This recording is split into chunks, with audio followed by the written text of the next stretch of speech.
ونصلی علی رسولہ الکریم۔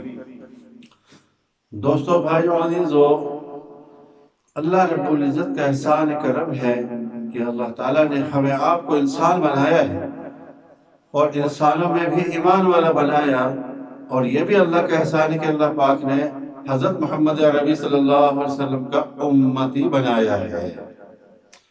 میرے دوستو عزیزو، حضور صلی اللہ علیہ وسلم سارے نبیوں کے سردار ہیں، اسی طریقے سے یہ امت بھی سارے نبیوں کی امتوں کی سردار اللہ نے بنائی۔ جنت میں جانے کے اعتبار سے حضور پاک صلی اللہ علیہ وسلم کا سب سے پہلا نمبر ہوگا۔ کوئی نبی جنت میں نہیں جا سکے گا جب تک کہ حضور علیہ السلام جنت میں تشریف نہیں لے جائیں گے۔ اسی طریقے سے کوئی امت ہی جنت میں نہیں جائے گا جب تک حضور علیہ السلام کی امت جنت میں نہ چلی جائے۔ یہ اللہ کا بہت بڑا فضل ہوا ہم پر، آپ پر، یہ اللہ کا احسان ہے۔ میرے دوستو بھائی صاحب، اللہ کی مرضی سے ہوا، اللہ نے اپنی قدرت سے کیا، اس میں ہمارے عمل کا، ہماری دعاؤں کا، کسی سفارش کا کوئی دخل نہیں ہے، یہ اللہ نے ہم پر احسان فرمایا ہے۔ حضور پاک صلی اللہ علیہ وسلم کا امتی ہونا بہت بڑی فضیلت کی بات ہے۔ میرے دوستو، بے شمار نعمتیں اللہ نے بنائی اور نعمتیں اللہ نے عطا فرمائی۔ ساری مخلوق کو پیدا کرنے والا، باقی رکھنے والا، پالنے والا اور ختم کرنے والا ایک ہی اللہ ہے۔ اسی کے حکم سے پیدا ہوئی، اسی کے حکم سے باقی ہے، اسی کے حکم سے سب کچھ فنا اور ختم ہو جائے گا۔ تو یہ اللہ ہی کا فیصلہ ہے کہ آج حضور پاک علیہ السلام کی امت میں ہے۔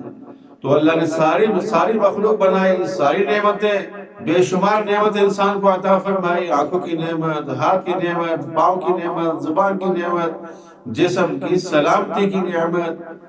میرے دوستو، کسی کا احسان نہیں جتایا، لیکن حضور علیہ السلام کی امت نے ہمیں پیدا فرمایا، حضور علیہ السلام کو دنیا میں پیدا فرمایا، دنیا میں بھیجا قوم کی ہدایت کے لیے۔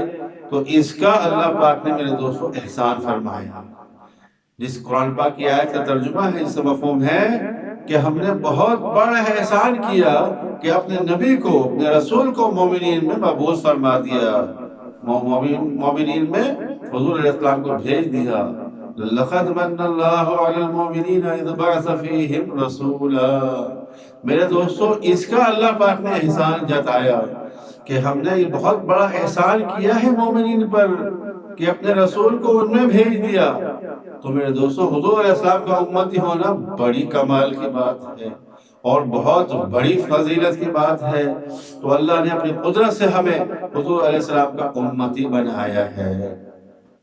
دنیا کے سارے نظام کو بنانے کے لیے نہ اللہ کو کسی کے مشورے کی ضرورت ہے، نہ کسی کی مدد کی ضرورت ہے، اور نہ ہی کسی مشینری کی ضرورت ہے، اور نہ ہی کسی کام کرنے والے لوگوں کی ضرورت ہے۔ بس اللہ پاک ارادہ فرماتے ہیں اور وہ چیز وجود میں آ جاتی ہے۔ فَإِذَا أَرَادَ شَيْئًا أَن يَقُولَ لَهُ كُن فَيَكُونُ، کہ جس چیز کو ہم بنانا چاہتے ہیں، اس چیز کا ہم ارادہ کرتے ہیں، وہ چیز ہو جاتی ہے۔ میرے دوستو، علماء یہ فرماتے ہیں، یہ کن فیکون بھی اللہ پاک نے انسانوں کو سمجھانے کے لیے بتایا ہے کہ میں کیسے کام کرتا ہوں اور میرے ارادے سے کیسے چیزیں وجود میں آتی ہیں، مجھے کیا کہنا پڑتا ہے۔ یہ سمجھانے کے لیے صرف اللہ نے قرآن میں ذکر فرمایا ہے، ورنہ اللہ کو تو کہنے کی بھی ضرورت نہیں ہے، اللہ کو کہنے کی ضرورت بھی نہیں ہے۔ اللہ ارادہ کرتے ہیں اور وہ چیز وجود میں آ جاتی ہے۔ جیسے ہم اور آپ سنتے ہیں کہ جنت میں جانے کے بعد انسان کو اللہ کی صفت بھی عطا کر دی جائے گی کہ اللہ جو چاہتے ہیں وہ ہو جاتا ہے۔ تو انسان مچھلی کھانا چاہے تو مچھلی حاضر، اس کو کچھ کرنے کی کہنے کی ضرورت نہیں، دل میں ارادہ کیا مچھلی حاضر ہو جائے گی۔ آم کھانا ہے، آم حاضر ہو جائے، یعنی بڑے پیڑ پر آم لگا ہوا ہے، دل کر رہا ہے وہ شاخ پر لگا ہوا آم کھانے کا میرا من ہے، تو آم توڑنا نہیں پڑے گا، وہ آم جھکے گا، کٹ پٹ کر پلیٹوں میں آ جائے گا، سونے چاندی کی پلیٹوں میں۔ پرندہ کھانا ہے، اڑتے ہوئے پرندے کھانے کا من ہے، وہ پرندہ اڑ کر آ جائے گا، اور کٹ پٹ کے تل کے جیسے بھنوا تروا جیسے کھانا ہے وہ سب پلیٹ میں آ جائے گا۔ تو جب انسان کے من کی چاہت کے مطابق جنت میں سارے کام بننا شروع ہو جائیں گے تو وہ صرف اللہ کی ہے، تو دنیا میں اللہ کو کیا پڑی ہے کہنے کی کہ بھئی تو بن جا، تو ہو جا۔ علماء یہ فرماتے ہیں یہ انسانوں کو سکھانے کے لیے، انسانوں کو سمجھانے کے لیے، تاکہ انسان کی عقل چھوٹی ہے، ایسے سمجھنا بہت مشکل ہے، تو اللہ پاک نے یہ بتا دیا کہ ہم ایسے کہتے ہیں کہ تو جب میں ارادہ کرتا ہوں تو کہتا ہوں ہو جا۔ علماء یہ فرماتے ہیں کاف اور نون کے ملنے سے پہلے، یعنی کن ہے نا، ہو جا، فیکون ہو گیا، کاف اور نون کے ملنے سے پہلے چیزیں وجود میں آ جاتی ہیں، وہ کام بن جاتے ہیں جس کا اللہ ارادہ فرماتے ہیں۔ میرے دوستوں، بھائیو، بزرگوں، آج تک جو کچھ بھی ہوا ہے وہ اللہ کے حکم ارادے سے ہوا ہے۔ زمین کا بننا، آسمان کا بننا، چاند کا بننا، سورج کا بننا، یہ سب اللہ کے حکم ارادے سے بنا ہے، اور قیامت تک جو کچھ ہونے والا ہے وہ سب اللہ کے حکم ارادے سے ہوگا اور ہونے والا ہے۔ اس وقت جو کچھ ہو رہا ہے وہ بھی سب اللہ کے حکم اور ارادے سے ہو رہا ہے، اس یقین کا دل میں بٹھانا بہت ہی ضروری ہے۔ میرے دوستو عزیزو، سارے انبیاء علیہ السلام اسی یقین کو بٹھانے کے لیے انسانوں پر محنت فرمایا کرتے تھے۔ ان کی محنت کا میدان کھیتی باڑی، بنگلہ، کوٹھی، کار اور دفتر اور باقی چیزیں، مصنوعات وہ نہیں تھی، بلکہ انبیاء کی محنت کے میدان صرف اور صرف انسانوں کے دل تھے، کہ دل میں اللہ کی عظمت، اللہ سے ہونا کیسے آ جائے، اور دل کے اندر میں سے مخلوق سے ہونا، کیونکہ آنکھیں دیکھتی ہیں، دوا سے صحت ملتی ہے، اور ڈاکٹر علاج کرتا ہے، دوا تجویز کرتا ہے، بھائی یہ ڈاکٹر بڑا اچھا، ایسی بہترین دوا لکھی کہ ایک ہی خوراک کھائی، سر کا درد ختم، اور بھوکا بخار تو دوا کھاتے ہی بھاگ گیا۔ اب یقین کیا بنا کہ ڈاکٹر اچھا ہے، اس کے ہاتھ میں تو بھائی ایسا ہے۔ میرے دوستو، ڈاکٹر بھی محتاج ہے، دوائی محتاج ہے اللہ کے حکم کی۔ ایک ہی اسپتال میں کتنے قسم کے مریض ہوتے ہیں، اور ایک قسم کے مریض سے وارڈ بھرا ہوا ہے، وہی بڑے بڑے ڈاکٹر ان کا علاج کرتے ہیں، وہی دوائیں لکھتے ہیں، وہی دوائیں سب کو دی جاتی ہیں، ڈاکٹر بھی بڑے اچھے، دوائیں بھی بہت اچھی، اور ایک جیسی دوائیں سب کو دی جاتی ہیں، کیا سب لوگ صحت مند ہو جاتے ہیں؟ کیا سب کو شفا ہو جاتی ہے؟ میرے دوستو عزیزو، کتنے لوگ 6 مہینے سال بھر وہاں رہ کر کے انہیں ڈاکٹر حضرات کے زیر نگرانی علاج کرتے کرتے چل بستے ہیں، اور لوگ روتے ہوئے اپنے مریض کو وہاں سے اٹھا کر اپنے گھر لے جاتے ہیں، اور کتنے ہی لوگ وہاں سے اپنے مریضوں کو گلے میں ہار پہنا کر ان کے مریض صحت یاب ہو گئے، اور گلے میں ہار پہنا کر بڑی خوشی اپنے مریض کو صحت مند ہونے کے بعد اپنے گھر لے جاتے ہیں۔ میرے دوستو، اگر ڈاکٹر کے ہاتھ میں شفا ہو، دواؤں میں شفا ہو، تو ایک بھی مریض نہ مرے۔ کوئی وہی دوا کھا رہا ہے، کسی کا مرض بڑھتا جا رہا ہے، اور کوئی وہی دوا کھا رہا ہے تو اس کو صحت مند ہوتا جا رہا ہے۔ میرے دوستو، حالات کو بنانے والا اور چیزوں کو بنانے والا ایک اللہ ہے۔ اللہ کے علاوہ جتنی بھی چیزیں ہیں سب مخلوق ہیں، ان سب کی نفی کرنی ہے کہ ان سے وہ ہوگا جو اللہ چاہیں گے۔ گھر میں کھانا بنا، جب گھر میں کھانا بنا اور 10 افراد کھانا کھانے والے، اس میں سے 3-4 افراد کا پیٹ چل گیا، اس کو پیچز ہونے لگ گئے، موشن ہو گئے، پیٹ جھڑنے لگ گیا۔ اب کہہ رہے لو بھائی میں نے جو رات کو کھانا کھایا تھا نا، بھائی اس کھانے سے تو میرا ایسا ہو گیا ویسا ہو گیا۔ اب پریشان، رات بھر ہر 1 گھنٹے میں باتھ روم کے چکر لگ رہے ہیں، ہر 1 گھنٹے میں اٹھ کے باتھ روم جانا پڑ رہا ہے۔ صبح تو بس اس کی حالت عجیب ہو گئی۔ 3-4 لوگ کہہ رہے بھائی یہ کھانا کھایا، اس کے بعد سے ہمارا پیٹ خراب ہو گیا۔ تو میرے دوستو عزیزو، باقی لوگ کہنے لگے کہ بھائی کھانے سے کچھ ہوتا تو ہم تو 6 لوگ ہیں، اب 4 لوگ ہیں، 10 لوگوں نے نا کھانا کھایا، تم 4 کو کچھ ہو گیا، ہمیں کچھ بھی نہ ہوا۔ تو اس کا مطلب ہے کھانے میں کچھ نہیں تھا، بس تمہارے لیے اللہ پاک کا یہ حکم ہو گیا کہ تمہیں پیٹ میں کوئی تکلیف ہو جائے، بیماری ہو جائے، ورنہ کھانے میں تو کچھ بھی نہیں ہے، اور کھانے سے ہوتا تو سب کو ہوتا۔ فرمایا میرے دوستو، کھانے کا ہر لقمہ جب منہ میں جاتا ہے تو حلق سے نیچے اترنے سے پہلے اللہ سے پوچھتا ہے، اے اللہ میں اس کا بیماری کا سبب بنو یا صحت کا سبب بنو۔ جب ہر چیز اللہ کے حکم کے تابع ہے، اللہ کے حکم کی پابند ہے، تو وہ کھانے سے کیا ہو گیا، ڈاکٹر سے کیا ہو گیا، دوا سے کیا ہو گیا؟ نہیں میرے دوستو، یہ سارے نقشے اور شکلیں محتاج ہیں اللہ کے حکم کے۔ اللہ پاک اکیلا ہے، اکیلا کرنے والا ہے، ساری مخلوق کو پیدا بھی اسی نے کیا اور ساری مخلوق پر قبضہ بھی اسی ایک اللہ کا ہے۔ میرے دوستو، اتنا بڑا آسمان جو ہم دیکھتے ہیں، اتنا اونچا آسمان، اسی اونچائی کا پتہ ہی نہیں ہے کہ 500 سال ہے، 1500 سال ہے، جو روایت میں آتا ہم وہی بتا سکتے ہیں۔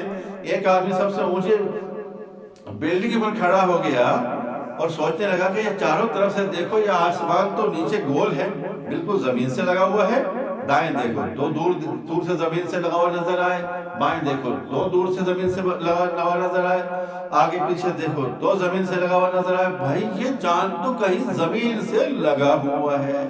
اچھا بھائی چلو ہوائی جہاز لے لیں بھائی، یہ ہیلی کاپٹر کا سفر کریں اور اونچی سے اونچی اڑان بھر لیں، اونچی سے اونچی اڑان بھی بھر لے تو تب بھی آسمان اتنا ہی بڑا نظر آئے گا اور اتنا ہی اونچا نظر آئے گا جتنا نیچے سے اونچا نظر آ رہا تھا، اور کہیں پر بھی آسمان کا کنارہ اس کو نظر نہیں آئے گا کہ وہ آسمان کا کنارہ زمین پر لگ رہا ہو۔ میرے دوستو، اللہ خود فرماتے ہیں جس کا مفہوم ہے، تم دیکھو میری بنی ہوئی چیز کو، میرے شاہکار کو دیکھو، یہ آسمان کیسا میں نے بنایا ہے۔ تم ایک بار دیکھو، بار بار دیکھو گے تو بار بار تمہاری نگاہیں واپس لوٹ جائیں گی، لیکن تمہیں اس میں کوئی کجی اور نقص نظر نہیں آئے گا۔ میرے تو بھائی دوستو عزیزو، جس کی جتنی اتنی عمر ہو گئی ہے، ظاہر ہے بہت سے لوگوں سے واسطہ پڑا، بہت سی مجلسوں میں بیٹھے ہوں گے، آج تک کبھی سنا ہے کسی نے کہ کوئی یہ کہہ رہا ہو کہ صاحب آسمان تو بہت نیچا، اس کو اونچا ہونا چاہیے، صاحب یہ تو بہت اونچا، اس کو تھوڑا نیچا ہونا چاہیے، صاحب اس کا کلر تو بلو ہے، اس کا تو وائٹ ہونا چاہیے، صاحب اس کا تو بلو ہے، اس کا ریڈ ہونا چاہیے، اس کا کالا ہونا چاہیے۔ میرے دوستوں، بھائی بزرگوں، کبھی آپ نے اور ہم نے نہیں سنا ہوگا، ہماری جتنے بھی عمریں ہوں، چاہے 50 سال، 60 سال، 70 سال یا 20، 25، 30، 40، جتنے بھی عمر ہو، کسی عمر تک بھی کسی نے یہ نہیں سنا ہوگا لوگ یہ کہہ رہے ہوں۔ تو اللہ نے چیلنج کیا ہے کہ دیکھو میرے شاہکار کو، تمہیں اس میں کوئی کمی اور کجی نظر نہیں آئے گی۔ تو میرے دوستو، بھائی بزرگوں، زمینوں سے فصلوں کا اگنا اور درختوں سے باغات سے پھلوں کا نکلنا، یہ سب اللہ کی قدرت ہے اور اللہ کے خزانوں سے سب آتا ہے۔ انسان کے بس کی نہیں کہ پھل اگا دے، انسان کے بس کا نہیں کہ فصلیں زمین سے نکال دے۔ میرے دوستو، بھائی بزرگوں، زمین میں بیج ڈالے گئے، عقل یہ کہتی ہے کہ بیج ضائع کر دیے، یہ من، 2 من، 5 من جتنی بڑی زمین ہے، اس کے اعتبار سے جب اس میں گندم چھینٹی گئی اور کہا کہ بھائی یہ تو عقل کے خلاف بات ہو گئی، یہ گندم رکھی ہوتی تو مہینہ 2 مہینہ 6 مہینے چل جاتی، گھر میں کام آ جاتی، اس کو زمین میں پھینک دینا کون سی عقل کی بات ہے؟ لیکن زمین میں پھینکی گئی، پھر ایک دانے سے 700 دانے اللہ پاک پیدا کر کے دکھاتے ہیں، ایک دانے سے 700 دانے اللہ پیدا کرتے ہیں۔ اللہ اکبر۔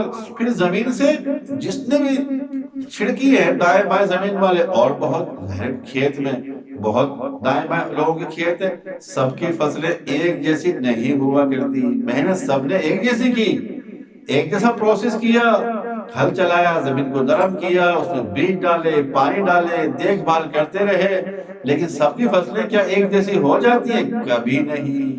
کسی کی فصلیں اتنی پھلتی ہیں، کہتے صاحب پچھلے سال تو ہمارا 12 من گندم ہوئی، اس سال تو ہمارا 20 من ہو گئی، 25 من ہو گئی، اور دوسرا کہتا ہے پچھلے سال ہماری 80 من ہوئی تھی، زیادہ زمین ہے، لیکن اس سال تو پتہ نہیں دانے کو کیڑے نے کھا لیا، کیا ہو گیا سمجھ میں ہی نہیں آئی، اس سال تو 80 من کی بجائے 30 ہی من ہوئی ہے، 50 من کا خسارہ نظر آ رہا ہے پچھلے اعتبار سے۔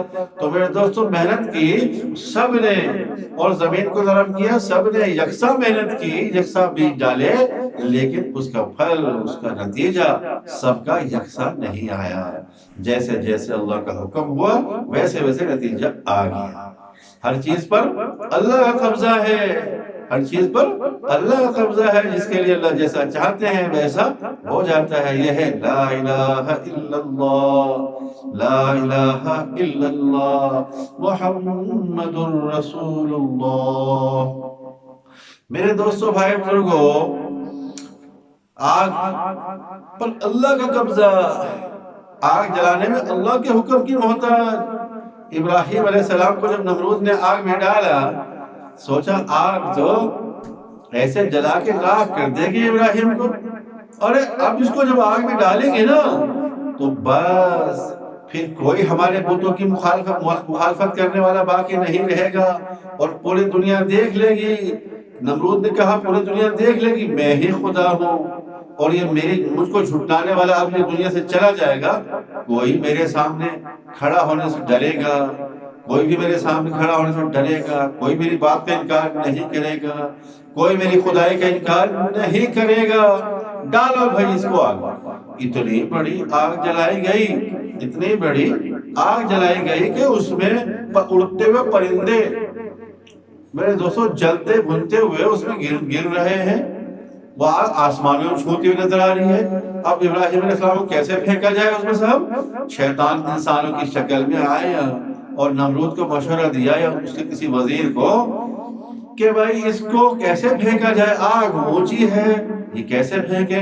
چلو بھائی لکڑی سے منجنیق بناؤ، ایک بہت بڑا جھولا بناؤ آگ کے برابر اونچا، اس میں پینگ بناؤ اور اس میں ابراہیم علیہ السلام کو پینگ میں پھینکو، بٹھا دو، اور جب وہ پینگ کو جھلائیں گے جھلاتے بالکل پیک پر ہو جائے، بہت اونچائی پر جانے لگے، تو جیسے ہی آگ کی طرف ابراہیم علیہ السلام کی پینگ جب جائے گی جھولتے ہوئے، اس کے رسوں کو کاٹ دیا جائے تاکہ ابراہیم علیہ السلام آگ میں جا کر گر جائے۔ تو میرے دوستوں عزیزو، انہوں نے ایسا ہی کیا۔ جب جھولا بالکل پیک پر ہو گیا تو انہوں نے جو ہے اس کو آسمانوں کو چھونے لگا جھولا، تو وہ پیک کاٹ دی رسیاں، سیدھا ابراہیم علیہ السلام آگ میں گرنے کے لیے ہوا میں اڑنے لگی۔ جیسے ہی ایسا ہونے لگا وہاں سے فرشتے آ گئے۔ فرشتوں نے اللہ سے کہا اللہ تیرا خلیل آگ میں گر رہا ہے، جل جائے گا، اے اللہ کیا کریں؟ کیا اس کی مدد کے لیے ہم جائیں؟ تو جو ہے اللہ نے کہا ہاں پوچھ لو جا کے، اگر وہ تمہاری مدد چاہتے ہیں، ابراہیم علیہ السلام میرے خلیل تمہاری مدد چاہتا ہے تو جاؤ پوچھ لو ان سے۔ اب وہ فرشتے آتے ہیں، ان کی رفتار کا آپ کو اندازہ ہے کہ فرشتے کتنے بڑے ہوتے ہیں۔ ایک فرشتہ اتنا بڑا حضرت جو ہے جبرائیل علیہ السلام کے بارے میں آتا ہے کہ جب اپنی اصلی حیت پر کھڑے ہوتے ہیں، اپنی اصلی حیت پر کھڑے ہوتے ہیں، پاؤں زمین کے نچلے حصے میں اور سر عرش معلیٰ سے ٹکراتا ہے۔ تو میرے دوستوں ان کی رفتار کیسی؟ اور علماء فرماتے ہیں 600 بازو ہوتے ہیں ان کے، ایک بازو کھولے مشرق ڈھک جائے اور دوسرا بازو کھولے مغرب ڈھک جائے، 600 بازو کھولے تو کیا ہو؟ پھر ان کے جسمانی رفتار سوچنے کیسی ہوگی؟ کتنی تیز رفتار سے آسمانوں سے ساتوں آسمان کو کراس کر کے زمین پر آئے اور کہنے لگے ہوا میں باتیں ہو رہی ہیں، اے خلیل، اللہ کے خلیل، اللہ کے دوست ابراہیم، ہم آ گئے ہیں، گھبراؤ مت، تمہاری ہم مدد کرنے کے لیے، ہم مدد کریں تمہاری۔ ابراہیم علیہ السلام کا یقین دیکھو، انہوں نے فرمایا کہ کیا اللہ نے تمہیں بھیجا ہے میری مدد کرنے کے لیے؟ تو فرشتے عرض کرتے ہیں نہیں اللہ نے تو نہیں بھیجا ہے، ہم خود آئے ہیں تمہاری مدد کرنے کے لیے۔ ہاں اللہ سے پوچھا ضرور ہے ہم نے کہ ہم تمہارے خلیل کی مدد کرنے جائیں، تو اللہ نے کہا کہ وہ چاہتے ہیں تو چلے جاؤ مدد کر دو۔ تو ہم تمہاری مدد کے لیے اللہ سے پوچھ کر آئے ہیں، بھیجا تو نہیں ہے، اب تمہاری مدد کریں۔ تو ابراہیم علیہ السلام کے یقین کی بات دیکھیے میرے دوستو، یقین کا اندازہ لگائیے، ان کے یقین کے معیار۔ کہنے لگے کیا اللہ کو میرے حال کا علم ہے؟ ان کو سارا علم ہے نا میرے ساتھ کیا گزر رہی ہے اور کیا ہونے والا ہے؟ فرشتوں نے کہا اللہ کو تو سب پتا ہے، اللہ سب دیکھ بھی رہے ہیں، اللہ سب جاننے والے ہیں، اللہ تو عالم الغیب ہے، سب اللہ کو پتا ہے۔ تو ابراہیم علیہ السلام کے دل کے یقین کا اندازہ لگائیے، انہوں نے فرمایا پھر مجھے تمہاری مدد کی ضرورت نہیں ہے۔ اے فرشتوں تم جاؤ اپنا کام کرو، مجھے تمہاری مدد کی کوئی ضرورت نہیں، اس لیے کہ جس کی میں دعوت دے رہا ہوں، جس کی طرف میں بلا رہا ہوں، جس کے دین کو لے کر میں آگے چل رہا ہوں، جس کا پیغام لے کر میں آگے چل رہا ہوں، اور جس کے سامنے جھکنے پر میں لوگوں کو تیار کر رہا ہوں، وہ میرے حال کو اچھی طرح جانتا ہے۔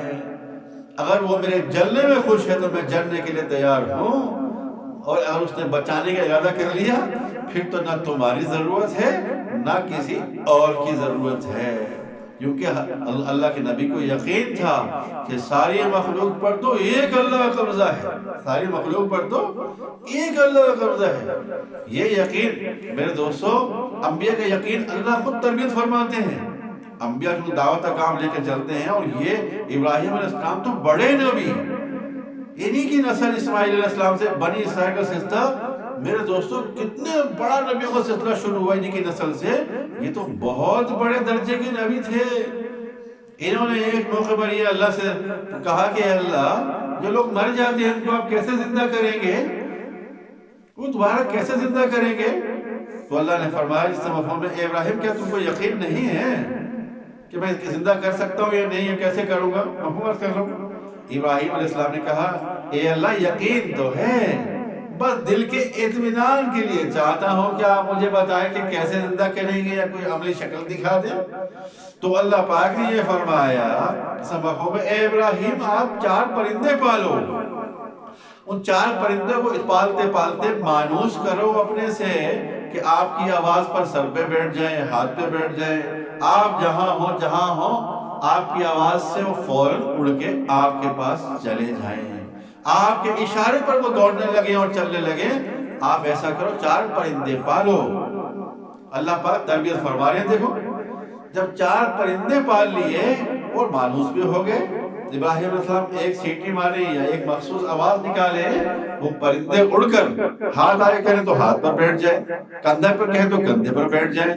میرے دوستوں جب ایسے مانوس ہو گئے پرندے، پھر اللہ نے فرمایا ان کو ذبح کرو، ان کو ذبح کر دیا، سر باقی رکھے چاروں کے، اور چاروں کو قیمہ بنا بنا کے ان کے گوشت پوشت سب کو مکس کر دیا سب کو، تاکہ پتہ ہی نہ چلے کہ کس کا گوشت کون سا ہے، کس کا گوشت کون سا ہے۔ اب فرمایا ان چاروں پرندے کے گوشت کو اب چار حصے کرو، اور 4 حصے کر کے ایک پہاڑ پر رکھ دو، پہاڑی ٹیلوں پر الگ الگ رکھ دو جا کر، اور ان کے ساتھ ایک سر بھی رکھ دو۔ تو ابراہیم علیہ السلام نے ایسا ہی کیا، 4 پہاڑیوں پر، 4 ٹیلوں پر، 4 جگہ ان 4 پرندوں کو جو قیمہ بنا ہوا جو گوشت تھا اس میں سے 4 حصے کر کے 4 جگہ پر رکھ دیا۔ چاروں پرندوں کا گوشت مکس ہے اور چاروں طرف گوشت رکھ دیا گیا، 4 جگہ پر ایک سر رکھ دیا۔ اب ابراہیم علیہ السلام دور کھڑے ہو گئے اور اللہ نے حکم فرمایا اس طرح فرمایا، اے ابراہیم اب ان پرندوں کو ایسے بلاؤ جیسے تم جب وہ زندہ تھے تو بلایا کرتے تھے، وہی مخصوص آواز نکالو۔ اللہ اکبر۔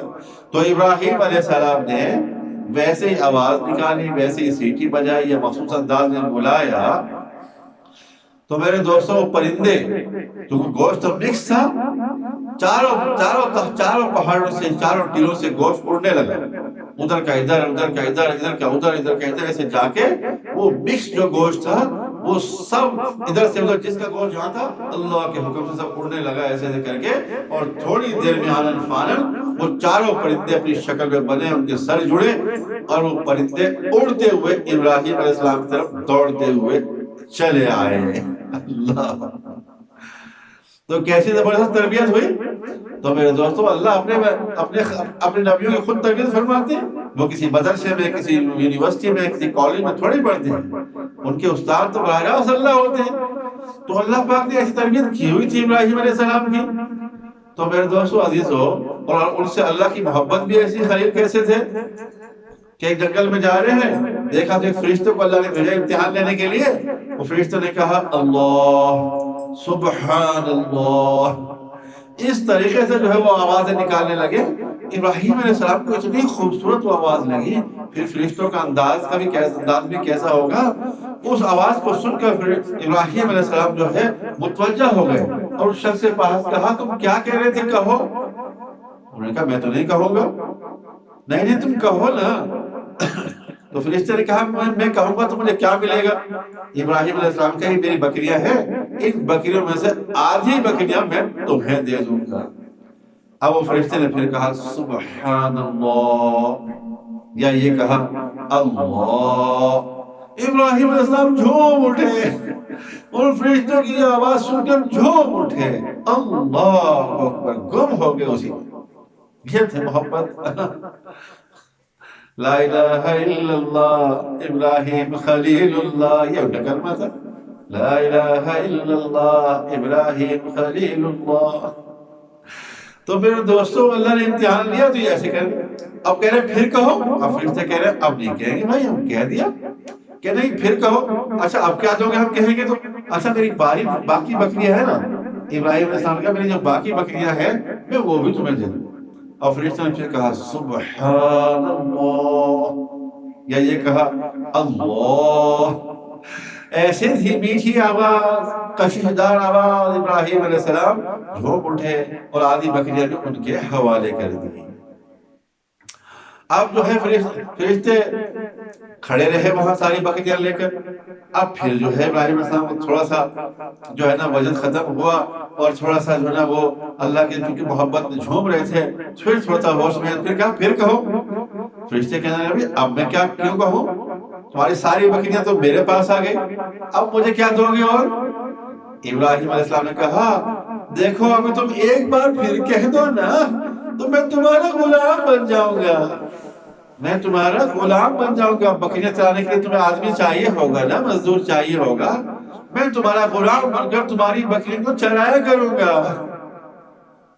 میں تمہیں ایک بار کہہ دو، اچھا پھر جب میں تمہارا غلام بن جاؤں گا تو پھر تمہاری مرضی ہے، جب تمہارا دل چاہے کبھی کبھی کہہ دیا کرنا، اسی طریقے سے اللہ کا نام جیسے تم ابھی کہہ رہے تھے۔ تو فرشتوں نے یہ جب بات سنی اور کہا کہ ابراہیم تم واقعی اللہ کے خلیل ہو، ارے ہم تو اللہ کے فرشتے ہیں اور تمہیں آزمانے کے لیے زمین پر آئے ہیں کہ اللہ سے کتنی محبت ہے، اللہ کے لیے کیا قربانی دے سکتے ہو، یہ دیکھنے کے لیے اللہ نے ہمیں زمین پر آزمائش کے لیے بھیجا ہے۔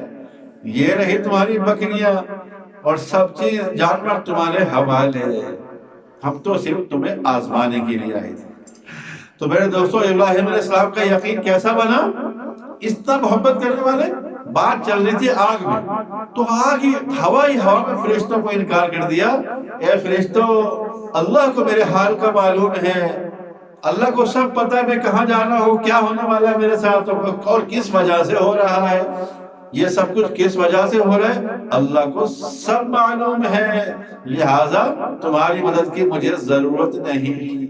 جب اللہ پاک نے یہ دیکھا کہ میرے خلیل نے ساری مخلوق سے منہ موڑ لیا اور ساری مخلوق سے منہ موڑ کر میری طرف کر لیا ہے، تو میرے دوستو عزیزو اللہ پاک نے براہ راست آپ کو حکم دیا یا نار کونی بردا وسلام علی ابراہیم، یا نار کونی بردا وسلام علی ابراہیم، اے آگ تو سلامتی والی ہو جا۔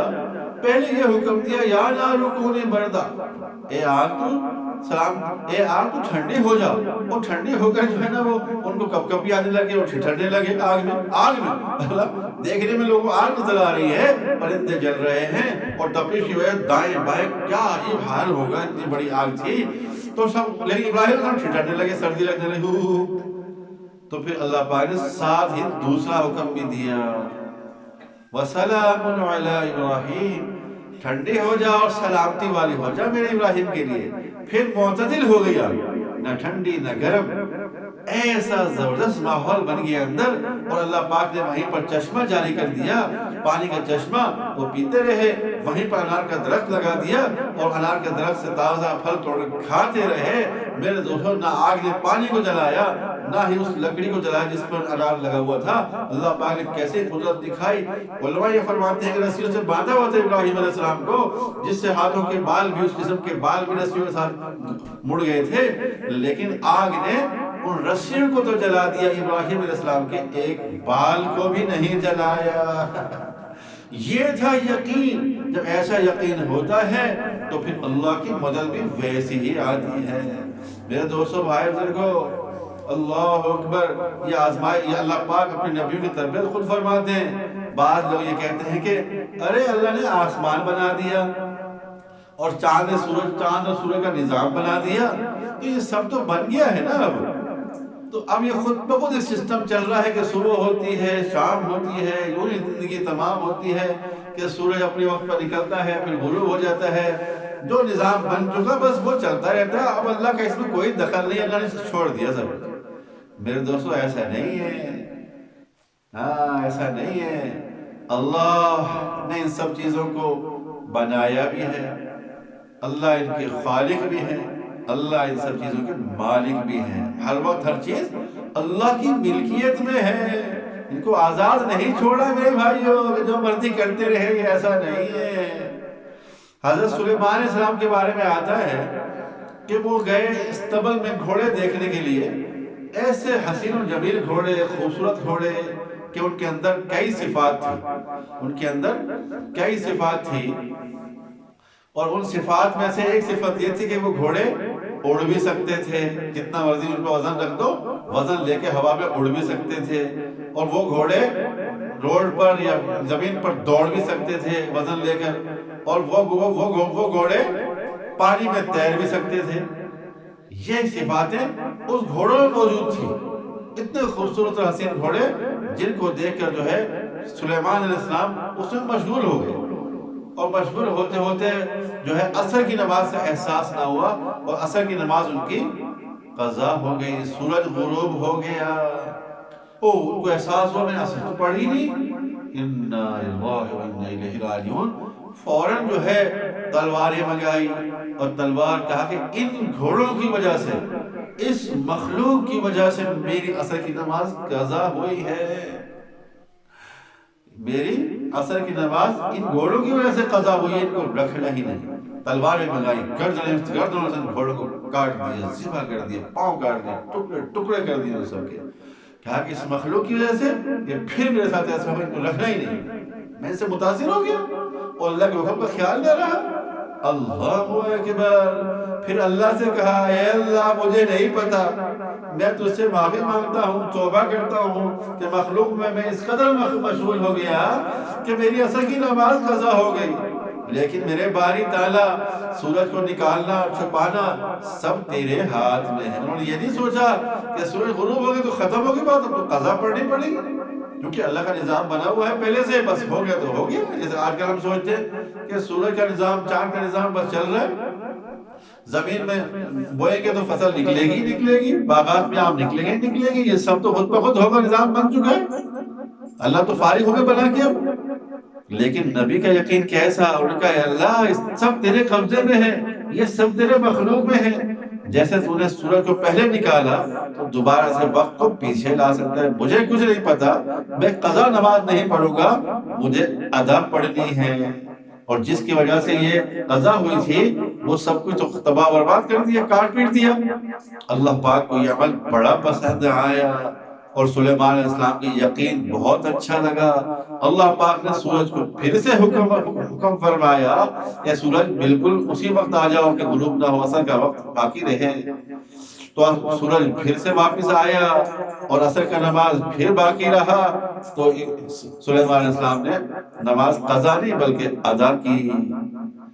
اللہ اکبر۔ میرے دوستو اس واقعے سے کیا سمجھ میں آئی کہ ساری مخلوق پر اللہ کا قبضہ تھا، ہے اور رہے گا، اس ساری مخلوق کو بنا کر اللہ نے چھوڑا نہیں ہے، بلکہ جو ہے اللہ کا قبضہ ہے اور باقی رہے گا، ہر مخلوق اللہ کے قبضے میں ہے، کوئی بھی چیز اللہ کے قبضے سے خالی نہیں ہے۔ بس اسی نفی اس بات کی دعوت ہے کہ اللہ کے راستے میں نکل کر ہم اسی نفی اس بات کی ہم دعوت دیتے ہیں۔ چھری پر اللہ کا قبضہ، چھری پر اللہ کا قبضہ، جیسے اسماعیل علیہ السلام کو کاٹنے کے وقت میں چھری جو ہے وہ کاٹ نہیں رہی ہے، ابراہیم علیہ السلام پورا زور لگا رہے ہیں کہ کاٹو چھری سے کہتے ہیں کہ آواز آئی کہ میں خلیل کا کہنا مانوں یا رب جلیل کا کہنا مانوں۔ اے ابراہیم میں تیرا کہہ رہا ہوں، تو کہہ رہا کاٹ، اور زور لگا رہے پورا۔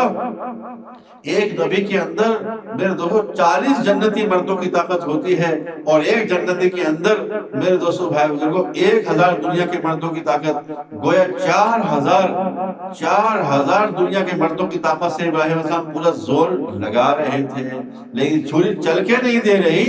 تو میرے دوستو اللہ کا حکم تھا کہ نہیں کاٹنا ہے، چھری نہیں کاٹنا ہے، تو چھری نے نہیں کاٹا۔ جیسے اسماعیل علیہ السلام کو ہٹایا گیا، چھری وہی رہی، اس دمبے کو یا مہنڈے کو، اس جانور کو اس چھری نے ذبح کر دیا اور کاٹ دیا۔ تو میرے دوستو بھائی بزرگوں ہر چیز پر اللہ کا قبضہ، جیسے آگ پر اللہ کا قبضہ، چھری پر اللہ کا قبضہ، اور پانی پر اللہ کا قبضہ۔ حضرت موسیٰ علیہ السلام اپنے 12 قبیلوں کو جب لے کر نکلے ہیں، تو میرے دوستو بھائی بزرگوں اس پانی پر نبی اللہ کے حکم سے متاثر ہوتے تھے۔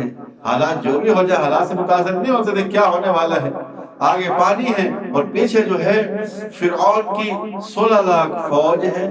میرے بھائیوں موسیٰ علیہ السلام کی قوم تو گھبرا گئے، اے موسیٰ تو نے تو پکڑوا دیا ہم کو، آگے پانی ہے ہم کہاں جائیں، پیچھے 16 لاکھ کی فوج آگے فرعون کی، ہم کہاں جائیں، سارے ہتھیار سے لے سارا عضلہ، اب کیا کریں موسیٰ، ہم تو پھنس گئے، پکڑوا دیا تو نے۔ لیکن موسیٰ علیہ السلام چونکہ داعی تھے، اللہ کی مدد ان کے ساتھ تھی، اور جو ہے ان کو اللہ کی مدد کا یقین تھا، تو اللہ موسیٰ علیہ السلام نے یہ کہا گھبراؤ مت،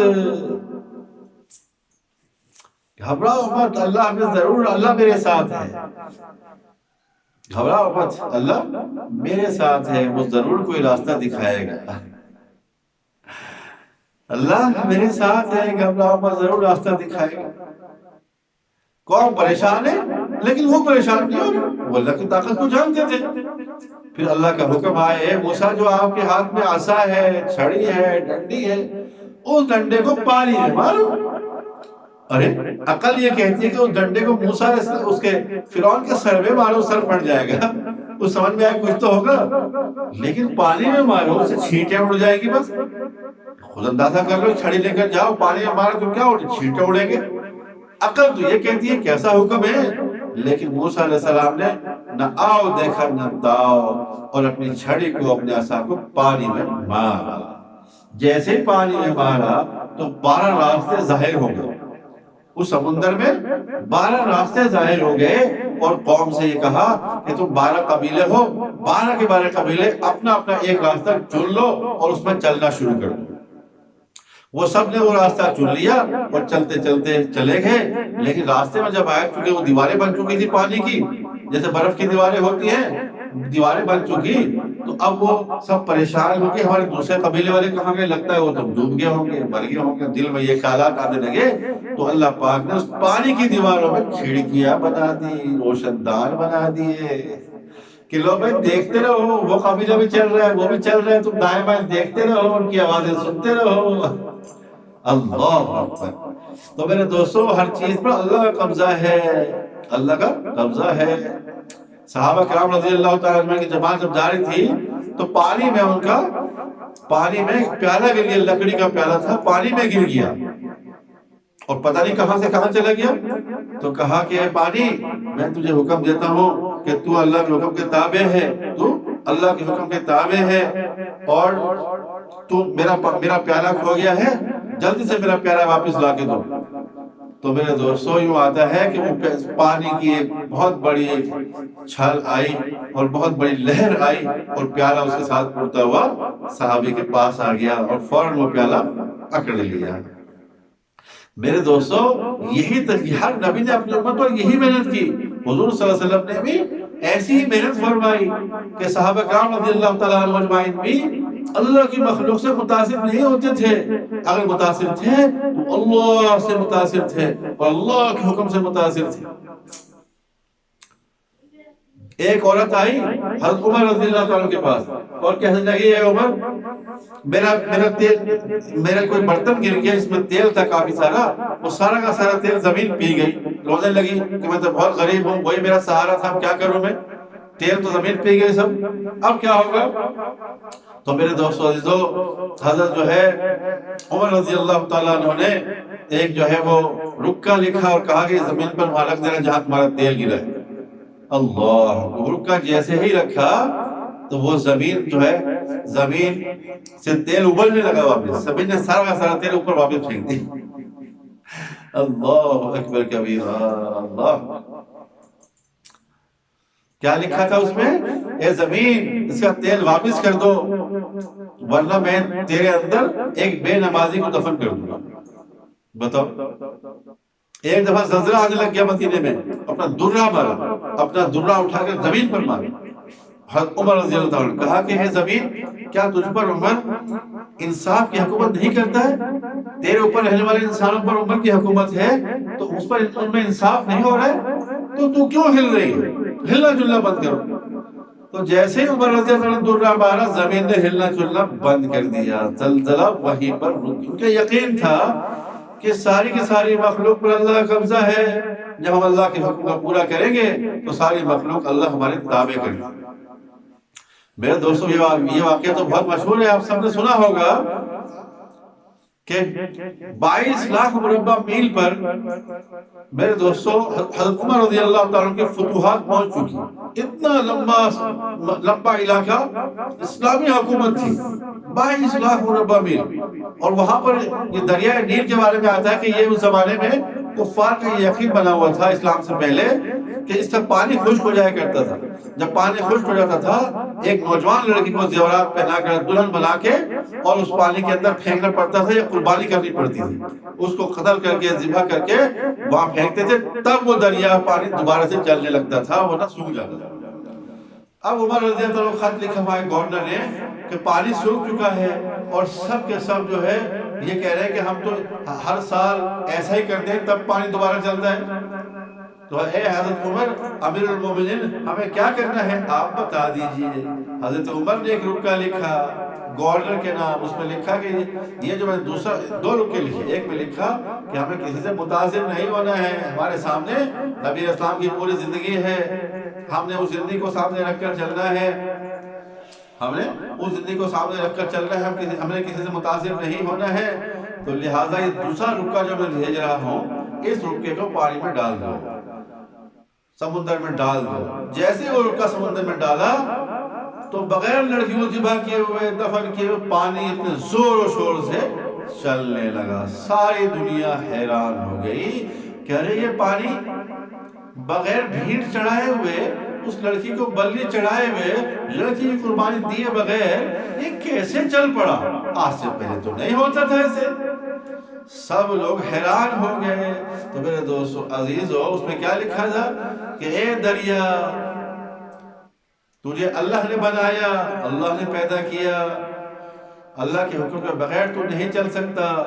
اگر تو اللہ کے حکم سے چلتا ہے، اگر تو اللہ کے حکم سے پیدا ہوا، اللہ کے حکم سے چلتا ہے اور اللہ کو مانتا ہے، تو میں زمین پر اللہ کا خلیفہ ہوں، اللہ کے نبی کا خلیفہ ہوں، میں حضور پاک صلی اللہ علیہ وسلم کا امتی ہوں، اور میں حضور پاک صلی اللہ علیہ وسلم کا خلیفہ تجھے حکم دیتا ہوں، امیر المومنین کی حیثیت سے میں تجھے حکم دیتا ہوں کہ پانی دوبارہ سے چلنا شروع کر، دریا دوبارہ سے اپنا زور شور سے پانی بہا دے۔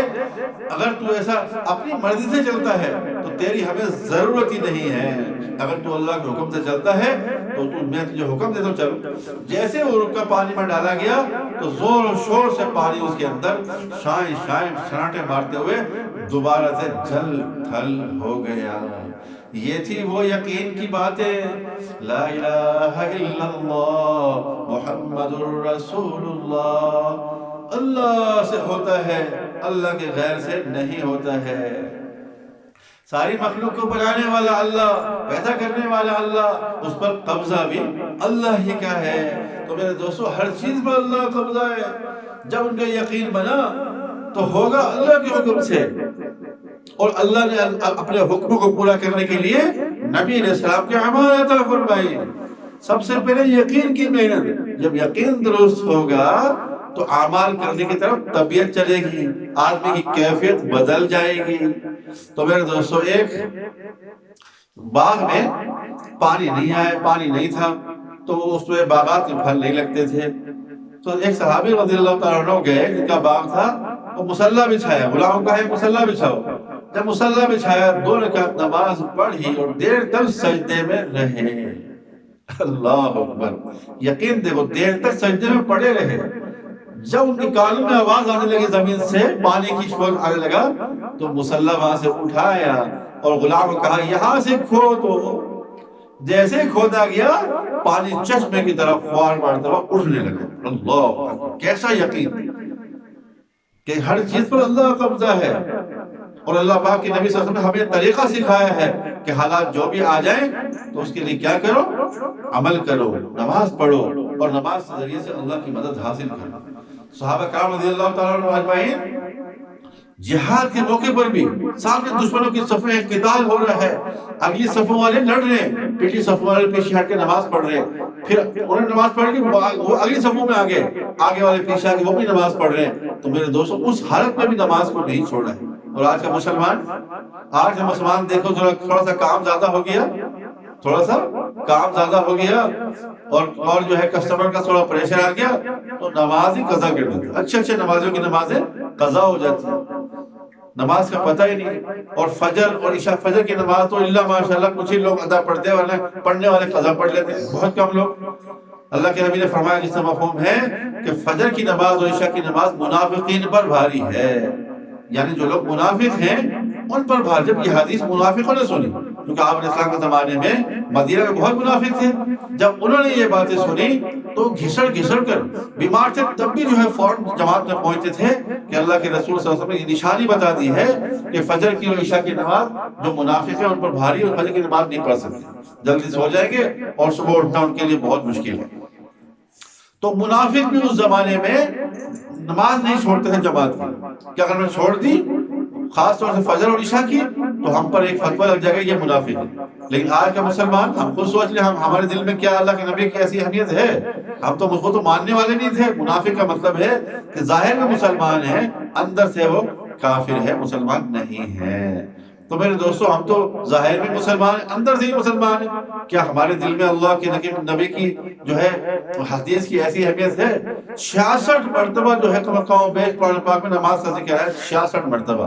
جو آدمی ایک نماز پڑھتا ہے تو اللہ کے 66 حکموں کو پورا کرتا ہے، اور جو ایک نماز چھوڑ دیتا ہے تو اللہ کے 66 حکموں کو اس نے ڈھا دیا، اس نے چھوڑ دیا۔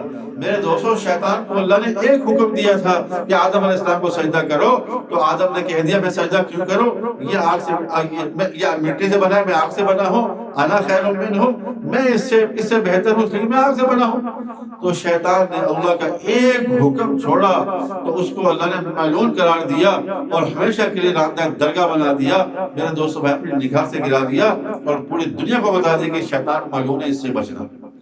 ایک حکم چھوڑنے پر اس کی ساری عبادت ضائع ہو گئی، ورنہ وہ فرشتوں سے بھی زیادہ مطیع تھا، عبادت کرنے والا تھا، اور زمین کا کوئی چپا ایسا نہیں تھا جہاں اسے سجدہ نہ کیا ہو، اللہ کو عبادت نہ کی ہو۔ لیکن یہ بھی اللہ ہی کا حکم تھا، گویا جب آدم کو سجدہ کرنا وہ اللہ کو سجدہ کرنا، اللہ کا حکم تھا نا کہ سجدہ کرو۔ ایک حکم کو چھوڑا تو کتنا بڑا نقصان اس نے اٹھانا پڑا۔ تو آج مسلمان ایک نماز چھوڑ کر اللہ کے 66 حکموں کو چھوڑ دیتا ہے۔ تو میرے بھائیو دوستو کتنی کمی کی بات ہے۔ حضور پاک صلی اللہ علیہ وسلم نے صحابہ کے یقین بنا کر ایسی تربیت فرمائی، سب کچھ کرنے والے اللہ ہے، اور اللہ کرنے کے لیے اعمال عطا فرمائے، تو اعمال کے ذریعے اللہ کی طرف متوجہ ہونا میرے دوستو یہ حال کا عمل ہے۔ ایک صحابی رضی اللہ عنہ جا رہے ہیں اور ان کے بھائی کا انتقال ہو گیا۔ ان کے بھائی کا انتقال، وہ راستے میں ان کو خبر ملی، سفر میں ہیں، وہیں سے اترے ہیں، 2 رکعت نماز نفل پڑھی ہے، اور فرمایا کہ ہم کو اللہ کے نبی نے یہ حکم دیا کوئی بھی حادثہ ہو جائے فوراً نماز پڑھو۔ حضرت عائشہ رضی اللہ تعالی عنہ کا انتقال ہوا تو اسی صحابی کو پھر خبر ملی تو فوراً اترے ہیں اور 2 رکعت نماز نفل پڑھی اور دعا کی، اور فرمایا کہ اللہ کا ہم کو یہی حکم ہے۔ ایک صحابی عبد الرحمن رضی اللہ عنہ بیمار ہو گئے، ان کی اہلیہ نفل پڑھ کے دعا مانگنے لگی، وہ بیمار اتنے ہو گئے کہ ابھی گئے کہ ابھی بس ختم ہونے والے کی جان نکلنے والی ہے، تو فوراً انہوں نے نفل کی نیت باندھی، دیر تک دعا کرتی رہی، اتنے میں ان کو افاقہ ہوا، وہ ٹھیک ہو گئے، نماز پڑھتے پڑھتے ہی اللہ سے منوا لیا۔ ایک صحابیہ رضی اللہ عنہ ایمان لائی، ان کے بیٹے کا انتقال ہو گیا۔ جب بیٹے کا انتقال ہوا تو لوگوں نے کہا، کفار نے کہ دیکھو ہمارا جو ہے نا ہمارے خدا نے اس کے بیٹے کو جو ہے مار دیا، اس نے اپنا دین چھوڑ دیا باپ دادا کا، تو فوراً اس نے وضو کیا، نفل پڑھی، اس سے ماں سے پوچھا گیا کہ تمہارے بیٹے کا جنازہ پڑھنے والے ہیں، بل پوچھا جاتا ہے بھائی ہے جی، تو ان کے گارجین سے پوچھا جاتا ہے کہ جنازہ پڑھ دیں، تب اجازت ملتی ہے تو وہ جنازہ شروع کرتا ہے امام۔ تو عورت نے کہا ذرا رک جاؤ، نفل پڑھی، دعا کی، ہے اللہ تو قیامت کے دن میں زندہ کرے گا، تو طاقت رکھتا ہے، قدرت رکھتا ہے، اب بھی زندہ کر سکتا ہے، میرے بیٹے کو زندہ کر۔ تو جب زندہ کر دعا کی تو ان کا بیٹا پھر سے زندہ ہو گیا، کفن میں ہاتھ پاؤں ہلنے لگے۔ صحابہ کہتے ہیں کہ ظہر کی نماز ہم نے 7 پڑھی اور دوپہر کا کھانا ہم نے ایک ہی دسترخوان پر کھایا۔ یقین دیکھو، حضرت ابو مسلم خولانی رحمۃ اللہ علیہ جا رہے ہیں حج کے سفر میں، راستے میں ان کا خچر جو سواری تھی وہ مر گیا، لوگوں نے کہا ہمارے ساتھ آ جاؤ سامان لے کے، اور ان کا نہیں تم جاؤ۔ 2 رکعت نفل پڑھی اور اللہ سے دعا کی، اللہ ابھی کی ضرورت ہے، تو نے مارا ہے، موت و زندگی تیرے ہاتھ میں ہے، تو پھر سے زندہ کر سکتا ہے۔ فرمایا کہ وہ گدھا پھر زندہ ہو، خچر پھر سے زندہ ہوا، اور اس پر سوار ہو کر میرے دوستوں پھر سے اپنے قافلے میں شریک ہو گئے حج میں۔ اور بعد میں بصرہ کے بازار میں وہ بک رہا تھا گدھا، یہ آواز لا کر کہ یہ گدھا ہے اور بکری میں لگایا ہوا ہے، بکنے والا ہے، یہ وہ گدھا ہے یا یہ وہ خچر ہے جو مر کر دوبارہ زندہ ہوا ہے۔ ایسا یقین تھا کہ ہر معاملہ، جو بھی معاملہ آ جائے اللہ کی طرف متوجہ ہو۔ میرے دوستوں اپنے مردوں کو زندہ کرا لیا، بند چکیاں نماز پڑھ کے چلوا لی، اپنے بیماروں کو جو ہے وہ یعنی ٹھیک کروا لیا۔ تو یہی میرے دوستوں حضور علیہ السلام کی ترتیب ہے، اور دعوت تبلیغ کے نام سے یہی آواز لگائی جا رہی ہے کہ ہمارا بھی یہ یقین بنے۔ گھر میں جیسی بیماری کوئی آ جائے، بچہ بیمار ہو، بھائی بیمار ہو، بیوی بیمار ہو، ماں بیمار ہو، باقی سب کو گھر کا گارجین کہ آؤ بھائی بچوں، آ جاؤ بھائی بہن بھائی، سب آ جاؤ، وضو کرو، 2 رکعت نفل پڑھو۔ اچھا یہ بتاؤ بیماری کس نے دی؟ سب کہیں گے اللہ نے دی۔ تو صحت کون دے گا؟ اللہ ہی دے گا۔ بیماری بھی اللہ کی رحمت ہے، صحت بھی اللہ کی رحمت ہے۔ بیماری تو اللہ کی صحت کی بیماری کو صحت سے بدلنا اللہ کی اختیار میں۔ آؤ جلدی سے ہم نفل پڑھیں، سب لوگ نفل پڑھ کے دعا کریں گے، اللہ سے مانگیں گے تو اللہ پاک بیماری کو افاقہ کر دیں گے۔ لیکن آج کیا ہے، ذرا سا کچھ ہو جائے، چلو بھی یہ گولی کھا لو، ڈاکٹر کے پاس چلو، یہ چلو، اس ڈاکٹر کو دکھاؤ، اس کو دکھاؤ۔ اللہ سے یقین ہٹ کر مخلوق سے ہونے کا یقین بنا ہوا ہے۔ تو اللہ کے راستے میں اسی یقین کو بنانے کے لیے جماعتیں پھرتی ہیں، چپا چپا میں اور گھر گھر میں، بستی بستی میں، اور دنیا کے ملک ملک میں پھرتی ہیں، اور اسی بات کی آواز لگائی جاتی ہے کہ میرے بھائیو، اللہ سے ہوتا ہے، اللہ سے ہو رہا ہے، اللہ سے ہوا ہے، اور قیامت تک اللہ ہی سے ہوگا۔ ساری مخلوق کو بنایا بھی اللہ نے، اس پر قبضہ بھی اللہ کا ہے، اور اللہ سے ہونے کا یقین دل میں آ جائے تو میرے دوستوں زبان کے بول تو ہیں، لیکن دل کے اندر بھی یہ بات پیدا ہو جائے، اس کی مشق ہے۔ ہمارے بولنے، دعوت کے بول کو بولنے سے، اللہ کی بڑائی کو بولنے سے، اللہ کی بڑائی کو سننے سے، اللہ کے بارے میں سوچنے سے، اور اللہ والوں کو دیکھنے سے میرے دوستوں، یہ 4 راستے دل کے اندر میں یقین بنانے۔ تو میرے دوستوں بھائی بزرگوں، ساری شکلوں سے یقین ہٹ جائے، ایک اللہ کا آ جائے، اس کے لیے نکلنا پڑے گا۔ تو اعمال سے یقین ہو، اعمال سے۔ تو میرے دوستوں بھائی بزرگوں، ہمارے جو سورہ یاسین 1 مرتبہ پڑھے گا، 10 قرآن پڑھنے کا اس کو ثواب ملتا ہے۔ اب بتاؤ ذکر کی فضیلت دیکھو، جو 1 مرتبہ سورہ یاسین پڑھے، 10 قرآن پڑھنے کا ثواب۔ اور حدیث میں آتا ہے، جس مفہوم ہے، جو صبح کو جس نے سورہ یاسین پڑھ لی، 10 قرآن کا ثواب تو ملا ہی ملا، سارے دن کے کاموں کو اللہ اپنے ذمے لے لیتا ہے۔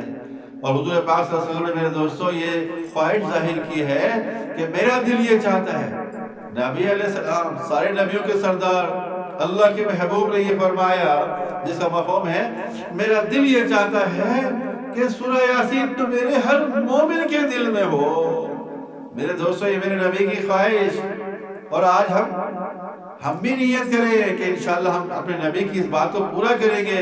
عمر کی کوئی قید نہیں ہے، کتنے لوگوں نے جس عمر میں یہ نیت کر لی، قرآن پڑھ لیا، کتنے لوگوں نے بڑھاپے میں حفظ کر لیا۔ سورہ یاسین تو ایک سورت ہے، تو ہم نیت کر لیں کہ انشاءاللہ ہم سورہ یاسین کو زبانی یاد کریں گے، ایک ایک آیت یاد کرتے رہیں گے۔ اگر نیت کر لیں، جس بات کی انسان نیت کر لیتا ہے، اللہ اس کے لیے آسان فرماتا ہے۔ تو نیت کر لیں، ہم بھی سورہ یاسین پڑھیں گے۔ اور میرے دوستوں بھائیو، فرمایا جو آدمی ہر فرض نماز کے بعد آیت الکرسی پڑھتا ہے، جو آدمی ہر فرض نماز کے بعد آیت الکرسی پڑھتا ہے، تو حدیث مفہوم ہے کہ اس کے اور جنت کے درمیان، اس کے اور جنت کے درمیان صرف موت ہی حائل ہے، یعنی یہ مرے گا اور سیدھا جنت میں داخل ہو جائے گا، یہ مرے گا سیدھا جنت میں داخل ہو جائے گا۔ اور میرے دوستو بھائی بزرگوں، جو گھر سے نکلے کہ بسم اللہ توکلت علی اللہ لا حول ولا قوت الا باللہ، گھر سے نکلنے کے دعا جس نے پڑھ لی، ایک فرشتہ 4 خوشخبریاں سناتا ہے، 4 کہ تمہیں ہدایت کی گئی، تمہاری حفاظت کی گئی، تمہاری کفایت کی گئی، اور شیطان کو تم سے دور کر دیا گیا۔ صرف اتنی سی دعا پڑھنے سے فرشتے کی 4 خوشخبریاں مل جاتی ہے، تمہیں ہدایت دی گئی، تمہاری کفایت کی گئی، اور تمہاری حفاظت کی گئی، اور شیطان کو تم سے دور کر دیا گیا۔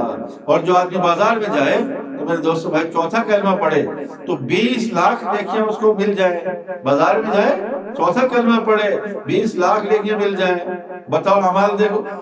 تو ایک حدیث مفہوم ہے، ایک آدمی رات میں اٹھا تہجد کی نیت کر کے سویا، اور رات اس کی آنکھ کھلی کسی پہر میں، لیٹے لیٹے اس نے یہ ایک مرتبہ چوتھا کلمہ پڑھ دیا، ایک مرتبہ تیسرا کلمہ پڑھ دیا، تو حدیث مفہوم ہے اس کے بعد جو دعا کرے وہ قبول ہوگی۔ نبی علیہ السلام نے فرمایا اس مفہوم ہے اس کے بعد جو دعا کرے قبول ہوگی۔ نہ اس تہجد پڑھی ابھی اس نے، نہ کوئی وضو کیا، نہ کوئی، لیٹے لیٹے چوتھا کلمہ پڑھا، ایک مرتبہ تیسرا کلمہ پڑھا، اس کے بعد اس نے کہا رب اغفر لی، اللہ میری مغفرت کر دے۔ اللہ فرماتے ہیں میں نے تمہاری مغفرت کر دی۔ یا جو دعا کرے وہ قبول ہوگی۔ چھوٹے چھوٹے اعمال ہیں لیکن میرے دوستو اللہ کیسے دینے والے ہیں۔ والدین کو دیکھا، فرمایا 1 حج کا ثواب، صحابہ نے کہا کوئی 10 دفعہ دیکھے، اللہ کے رسول نے فرمایا 10 حج کا ثواب۔ یا رسول اللہ کو 100 مرتبہ دیکھے، رسول پاک صلی اللہ علیہ وسلم نے فرمایا اس مفہوم میں اللہ کے خزانے میں کیا کمی ہے، بس یہ دیکھنا یہ میرے والدین ہیں، ان کے ذریعے میں پیدا ہوا اور دنیا میں آیا۔ میرے دوستوں والدین کی بڑی عظمت ہے، بڑی شان ہے۔ ایک صحابی آئے اپنے باپ کو لے کر، اور باپ کو شکایت کی، باپ کی شکایت کی کہ یا رسول اللہ میرا باپ ہے اور یہ میرے باغ میں سے کھجورے وجورے بہت سارے لوگوں کو ایسے دے دیتا ہے میری اجازت کے بغیر، میری اجازت کے بغیر اتنا مال خرچ کر دیتا ہے، صدقہ کر دیتا ہے۔ جب یہ راستے میں جا رہے تھے اپنے باپ کو لے کر کے میں آپ کے سامنے شکایت کروں گا، اللہ اکبر، باپ کے دل میں ایک عجیب سے خیالات، ارے تو وہی بچہ ہے جس کو میں گود میں اٹھایا کرتا تھا اور کندھے پر بٹھایا کرتا تھا۔ اللہ اکبر، یہ کہتے کہتے اشعار پڑھتے پڑھتے آپ اللہ کی مجلس سے پہنچے۔ آپ نے نے پوچھا بھائی شکایت تو ہے، مفہوم سے کہہ رہا ہوں شکایت تو ہو گئی، لیکن بتاؤ بابا جی آپ دل میں کیا کہتے ہوئے آ رہے تھے؟ اب وہ خاموش ہو گئے، دیکھنے لگے اللہ کے رسول کو، پھر یقین تھا کہ اللہ کے رسول کو اللہ نے بتا دیا ہوگا۔ ہاں بتاؤ۔ تو پھر دل کے اندر یا رسول اللہ میں کیا کہہ رہا تھا؟ میں کہہ رہا تھا یہ وہی بیٹا ہے جب پیدا ہوا میں اتنے خوشیاں منائی، اور پھر میں نے اسے گود میں رکھا، چلنا نہیں آتا، میں چلنا سکھاتا تھا، کندھے پر بٹھا کے اسے گھماتا تھا اور اس کی ہر خواہش کو پورا کرنے میں لگا رہتا تھا۔ آج میں میری شکایت لے کر آپ کے پاس آ گیا اور میں کہتا کہ میرا مال خرچ کر دیتا۔ اللہ، مجمع کی آنکھوں سے بھی آنسو آ گئے، آپ علیہ السلام کی آنکھوں سے بھی آنسو آ گئے۔ آپ علیہ السلام نے فرمایا جس سے مفہوم ہے اے شخص یہ تیرا باپ ہے، تیرا سارا مال اسی کا ہے، یہ نہ ہوتا تو تم بھی دنیا میں پیدا نہ ہوتا، تیرا سارا مال، تیری ساری جائیداد کا مالک یہ ہے، اصل مالک یہ ہے۔ خبردار جو اپنے باپ کو اس طریقے سے شکایت کی اور تم نے سوچا اسی کی برکتیں ہیں۔ تو میرے دوستوں ایک صحابی علقمہ رضی اللہ تعالیٰ عنہ، ان کے انتقال کا وقت جب قریب آیا تو روح نہیں نکل رہی، تڑپ رہے ہیں۔ کسی نے کہا کہ کیا بات ہے، روح نہیں نکل رہی؟ تو اللہ کے رسول نے پوچھا جس وقت میں اس کی ماں زندہ ہے؟ بتایا کہ ہاں زندہ ہے، کہ جاؤ اس کی ماں کو بلا کر لاؤ۔ ماں کو بلایا گیا کہ اللہ کے رسول بلا رہے ہیں۔ اللہ کے رسول نے فرمایا جس مفہوم ہے کہ اس کو معاف کر دے، ہو سکتا ہے تم سے کوئی ایسی اس سے خطائیں ہو، تمہاری بے قدری کی ہو، اس کو معاف کر دو، روح نکل جائے گی۔ کہنے لگے یا رسول اللہ میں معاف نہیں کروں گی اس کو، اس نے مجھے بہت ستایا، یہ نمازی تھا، تہجد پڑھنے والا تھا، سارا کام کرتا تھا، لیکن مجھ سے ایسی باتیں کرتا تھا میرا دل چیر دیتا تھا، اتنا نافرمانی کرتا اور ایسی موٹی موٹی باتیں کر کے میرا دل چیر دیتا تھا، یا رسول اللہ میں اس کو معاف نہیں کروں۔ جب ایسی بات کہہ دی تو کہا کہ اچھا لاؤ بھائی، اللہ کے رسول نے فرمایا اس مفہوم میں لکڑیاں جمع کرو اور آگ جلاؤ اور ان کے بیٹے کو علقمہ کو آگ میں جلا دو، یہ معاف نہیں کر رہی۔ لیکن ماں تو ماں ہوتی ہے، دل نرم ہوتا ہے، وہ فوراً سے کہنے لگی نا میرے بیٹے کو آگ نہ جلانا، میں معاف کر دیتی ہوں۔ جیسے اس نے کہا میں معاف کر دیا میں نے، فوراً حضرت علقمہ رضی اللہ تعالیٰ کی روح پرواز ہو گئی۔ تو میرے دوستوں، والدین بہت بڑی نعمت ہے، والدین بہت بڑی نعمت ہے۔ موسیٰ علیہ السلام کو اللہ نے فرمایا جس مفہوم ہے، موسیٰ تیرا پڑوسی ایک جو ہے گوشت والا ہوگا، گوشت بیچنے والا فلاں بازار میں تیرا پڑوسی ہے وہ۔ آپ موسیٰ علیہ السلام بڑے حیران ہوئے کہ جنت میں میرا پڑوسی ایک جو ہے گوشت بیچنے والا۔ اس کی دکان کے پاس گئے، دیکھا، جب وہ دکان بند کرنے لگا تو مختلف جگہ سے گوشت تھوڑا تھوڑا کاٹا اور ساتھ لے گھر چلا گیا۔ اور موسیٰ علیہ السلام نے کہا میں بھی تمہارا مہمان بن جاؤں؟ کہا بن جاؤ۔ موسیٰ علیہ السلام بھی چلے گئے دیکھنے کے لیے کہ کون سی خاص بات ہے۔ تو گھر میں گیا، دیکھا کہ ماں ایک بوڑھی ہے، ضعیف عورت ہے۔ وہ سب سے پہلے گیا، گوشت اس نے بنایا، اور بنانے کے بعد جو ہے وہ اپنی سب بچوں کو بھی بھوکا رکھا، اپنی بیوی کو بھوکا رکھا، خود بھی پہلے اپنی ماں کو کھلانے لگا۔ ماں کو گود میں اٹھایا یا ہاتھ کے سہارے سے اٹھایا اور منہ میں کھلانے لگا۔ تو ماں کھاتے کھاتے جب کھانا کھا لیتی تو پھر جو ہے وہ بیٹے کو کہتی اپنا کان میرے قریب کر اپنا کان میرے قریب کر۔ تو موسیٰ علیہ السلام نے دیکھا کہ وہ گوشت والا قصائی اپنا کان اپنی ماں کے منہ کے قریب لے جاتے ہیں۔ ماں کچھ نہ کچھ کہتی ہے، ہونٹ ہلاتی ہے، لیکن آواز نہیں آتی ہے، اتنی آواز ہوگی تو وہی سن لے۔ تو وہ پھر بعد میں موسیٰ علیہ السلام نے پوچھا کہ بھائی یہ بتاؤ کہ تمہاری ماں کیا کہتی ہے؟ کہتے ہیں بس جی کیا بتائیں، ماں ہے نا، ماں کو تو بیٹے سے محبت ہوتی ہے۔ جب میں اس کی خدمت کر لیتا ہوں، خدمت کرنے کے بعد یہ کہتی ہے اپنا کان میرے منہ قریب لاؤ، تو میرے کان میں آہستہ سے کہتی، جتنی اس کی آواز ہے جو بولی نہیں جاتی، تو وہ کہتی ہے کہ اللہ تجھے قیامت میں جنت میں موسیٰ علیہ السلام کا پڑوس نصیب فرمائے، اللہ تمہیں موسیٰ علیہ السلام کا پڑوسی بنائے۔ وہ موسیٰ علیہ السلام تو جی نبی ہیں، ہم کہاں اور ان کے پڑوسی کیسے ہو سکتا ہے؟ بھارت میری ماں ہے نا، محبت میں کہتی ہے۔ اللہ اکبر۔ موسیٰ علیہ السلام نے فرمایا اے قصائی، اے میرے بھائی، تمہیں خوشخبری ہو کہ تمہاری ماں کی دعائیں تمہارے حق میں قبول ہو چکی ہیں، میں ہی موسیٰ علیہ السلام ہوں، اور مجھے اللہ پاک نے یہ فرمایا جس مفہوم ہے موسیٰ، جنت میں تمہارا پڑوسی ایک قصائی ہوگا، اور تمہاری طرف اشارہ کر کے اللہ نے بتایا کہ یہ والا قصائی ہوگا، تو میں وہی دیکھنے کے لیے آیا ہوں کیا راز کی بات ہے۔ تو تمہاری ماں کی دعا کی برکت سے اللہ نے اتنا بڑا درجہ تمہیں عطا فرما دیا، مبارک ہو۔ تو میرے دوستوں، بھائی بزرگوں، صحابہ کرام رضی اللہ تعالیٰ عنہم اجمعین جو ہے اور ہر عمل اللہ کے لیے کرنے والے تھے۔ عمل سے پہلے سوچتے تھے میں کس لیے کر رہا ہوں، ہر چیز کا دھیان اللہ کی طرف، اتنا مال اللہ کے لیے خرچ کرنے والے تھے، اور ڈرتے تھے کہ اس کا کسی کو پتہ نہ چل جائے، اخلاص اتنا کہ پتہ نہ چل جائے کسی کو۔ تو میرے دوستوں، بھائی بزرگوں، ہمیں بھی جو عمل کرنا ہے، ہر عمل اللہ کے لیے کرنا ہے۔ ایک جو ہے بنی اسرائیل کا واقعہ ہے، ایک علاقے میں قحط ساری ہو گئی، اور لوگ بھوک کی وجہ سے مرنے لگے، زمین سے کچھ ہو نہیں رہا ہے، بارشیں ہو نہیں رہی، کیا کریں، پریشان ہو گئے لوگ۔ جب قحط آیا تو ایک شخص بنی اسرائیل کا وہاں سے گزرا، ایک ریت کا ٹیلا دیکھا، بہت بڑا ٹیلا، اور وہاں دیکھ کر نیت کی اللہ مجھے اس ٹیلے کے برابر اگر اناج دے دے، گندم دے دے، تو سارا اناج، ساری گندم میں اس بستی پر خرچ کر دوں گا جہاں قحط آیا ہوا ہے۔ تو اس نے یہ نیت کی، تو نیت کرتے ہی اللہ پاک نے موسیٰ علیہ السلام کو وقت نبی کو بتایا کہ اس شخص کو بتا دو کہ اس کے جو ہے اعمال میں اتنا اجر لکھ دیا گیا ہے، اتنا اجر لکھ دیا گیا، اس لیے اس نے نیت کی ہے۔ تو میرے دوستو بھائی بزرگوں، اللہ پاک جو ہے، حدیث مفہوم ہے کہ اللہ پاک تمہاری شکلوں کو اور تمہارے مالوں کو نہیں دیکھتے ہیں، اللہ پاک تمہارے اعمال کو اور تمہارے دلوں کو دیکھتے ہیں، تمہارے دلوں کو اور اعمال کو دیکھتے ہیں۔ اللہ کی نگاہ انسان کے دل میں ہوتی، کس لیے؟ اس لیے ہر عمل کرنے سے پہلے ہم دیکھیں کہ میرے لیے کس لیے نیت ہے، کس لیے یہ عمل کر رہا ہوں، درمیان میں بھی ٹٹولے، آخر میں بھی استغفار پڑھیں۔ تو میرے دوستو، حضرت علی رضی اللہ عنہ واقعہ سب کے سامنے ہے کہ حضرت علی رضی اللہ تعالیٰ عنہ نے ایک یہودی کو لڑائی میں گرا لیا، اس کو پچھاڑ دیا، اس کے سینے پر سوار ہو گئے، خنجر ہاتھ میں، تلوار ہاتھ میں، گردن اتارنے ہی والے تھے کہ اس شخص نے حضرت علی کے چہرے پر تھوک دیا۔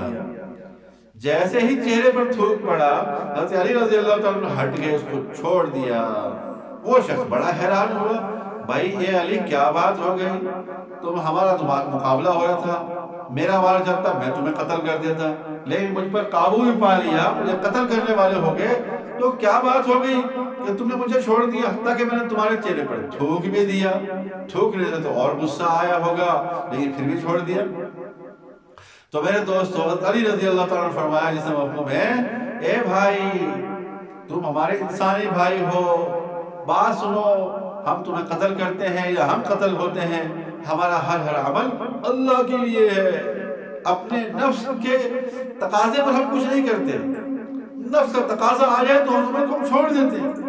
ابھی تم نے میرے چہرے پر جب تھوک دیا، مجھے غصہ آ گیا بہت زیادہ، اس غصے میں اگر میں تمہیں قتل کر دیتا تو وہ اللہ کے لیے نہ رہتا، وہ میرے اپنے من پسند ہو جاتا، تو اللہ کی مرضی نہ رہتی تو میں فوراً ڈر گیا اور تمہیں چھوڑ دیا۔ اب وہ شخص کہنے لگا، ارے یہ کیسے لوگ ہیں، یہ تو ہر عمل اللہ کے لیے کرنے والے ہیں۔ تو فوراً اشہد ان لا الہ الا اللہ اشہد ان محمد عبدہ ورسولہ، فوراً کلمہ پڑھا، ایمان میں وہ شخص داخل ہو گیا۔ تو میرے دوستو حضرت علی رضی اللہ عنہ کی اس عمل سے یہ پتہ چلا کہ صحابہ کا ہر عمل اللہ کے لیے تھا۔ بخاری شریف کی حدیث ہے، انما الاعمال بالنیات، اس ایک حدیث 4000 حدیث کے برابر ہے، یا 1,00,000 حدیث کے برابر ہے۔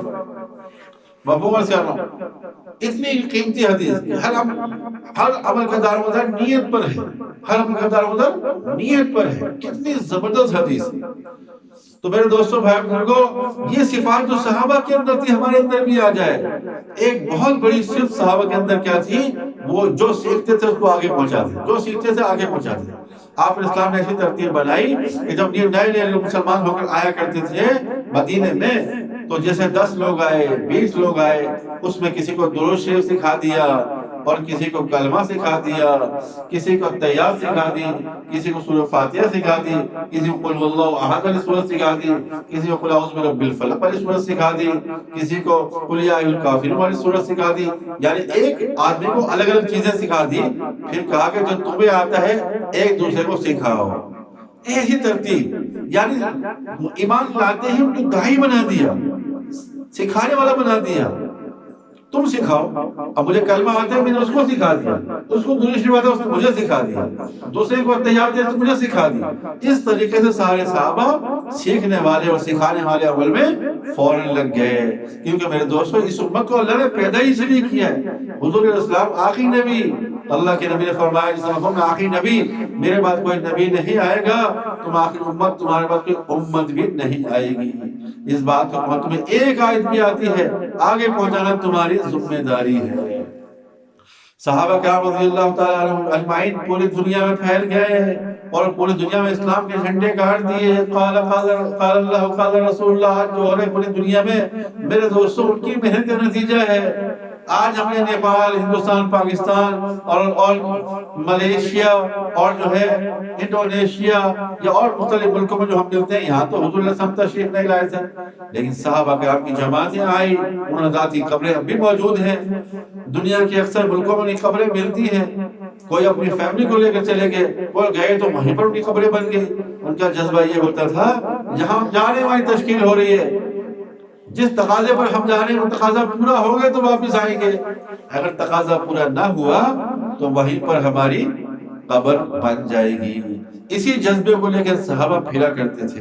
میرے دوستو 4 صحابہ کے بارے میں سنا کہ ملیشیا اور انڈونیشیا میں گئے، پہلے ملیشیا انڈونیشیا ہی تھا، کتنی بڑی آبادی، سب سے بڑی آبادی پاپولیشن کے لحاظ سے سنتے ہیں کہ انڈونیشیا ہے، ملیشیا پہلے اسی میں تھا۔ 4 صحابہ گئے، تجارت کا کام شروع کیا، لیکن تجارت بھی دعوت کے